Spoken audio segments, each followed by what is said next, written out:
आम संस्कृतिर अनन्य पर्व दोलजात्रार एक प्रमुख विभव हेउछि लौड़ी खेल। लोक कथा कुहे द्वापर जुगरे गोपपुर श्रीकृष्ण और बलराम अन्य गोपाल साथी मानक सह बाड़ी धरी एही खेल बा लौड़ी खेलुथिले। गाई चराइबा बेले बाड़ी धरी वीरता प्रदर्शन पूर्वक एही बाड़ी खेली से माने मनोरंजन करुथिले। एथिरे दुई पक्ष रहुथिले। गोटे दल बाड़ी धरी आक्रमण करुथिले एवं अन्य दल विभिन्न कौशल प्रदर्शन करी बाड़ी साहाय्य आक्रमण को प्रतिहत करुथिले। तेबे सही बाड़ी खेल आम गोपाल घरे दोल पूर्णिमा सह अविच्छेद्य अंग होई रहिछि। दोल पूर्णिमा संध्यारे गोपाल माने पारंपरिक वेशभूषा होती। दुई हाथरे दुई बाड़ी थाए। लौड़ी भेरु बा केन्दु काठरे प्रस्तुत हुए। एहार माप थाए एक हाथ चाखंडे। एही बाड़ी खेल एक दलगत नृत्य जेउठी प्राय 12 रु 24 जन गोपाल भाग नियंती।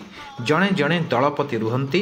गोपाल माने गोष्ठीगत भावे भाग भाग होई लौड़ी बाड़ीर ताले ताले गाँ साहिरे नाची थांती। नृत्य गीत सह विभिन्न शैली रे नृत्य परिवेषण करंती। लौड़ी खेल सांगरे जो गीत बोला जाए ताकू ओगाल कहा जाए। महाप्रभु अच्युतानंद रचित गोपाल ओगाल गान सांगकू बाद्यर ताले ताले गोपाल माने सहयोगी मानक सहित बाड़ी धरी नाची थांती। एथिरे विभिन्न रस रही है। नृत्य रे जय पराजय, थटा परिहास, देवदेवी वंदना, आदर आदि मनोरंजन उपादान थाए। एही समय घरे दधी बंदाण करा जाए। ओगाल गीतरे नाची नाची नृत्य मंडली गाँ परिक्रमा करिथांती।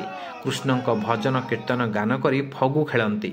लौड़ी खेलाड़ी और बाहुंगी बाहक गोपालଙ୍କ ओगाल बोली 7 घेरा बुलंती।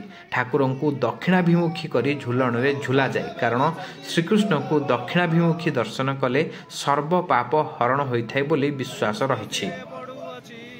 समस्त विवाद भूली भातृत्व, बंधुत्व और सहयोगर वार्ता बहन करी गोपाल जाति एकाठी होई बासंतिक महोत्सव को पालन करिथांते। दोल पर्व श्री चैतन्य द्वारा समग्र मानव जातिर एक गण पर्व परिणत होइछि। किंतु दोल पर्व गोपाल मानकर कौलिक पर्व अटे। गोपाल समाजर एही पारंपरिक लौड़ी खेल क्रमे आधुनिकतार स्पर्शरे लोप पाई जिबाकू बसिथिले हें दोल पूर्णिमा अवसर रे एही नियारा बाड़ी खेल को देखिबार अपूर्व सुजोग मिलिथाए। आउ एही दोल लौड़ी खेलर महान परंपरा को उज्जीवित रखिबा सह एहाकू पीढ़ी पर पीढ़ी पर्यंत व्यापक करने दिगरे नारगोदा ग्रामवासी भली युवा परिषद, पूजा कमिटी, विभिन्न सांस्कृतिक अनुष्ठान सह गाँवर पुरुखा माने महत्वपूर्ण भूमिका तुलाई थांती। जय श्रीकृष्ण। एही भली कार्यक्रम देखिबा पई भव्य भक्ति चैनल को सब्सक्राइब करंतु। धन्यवाद।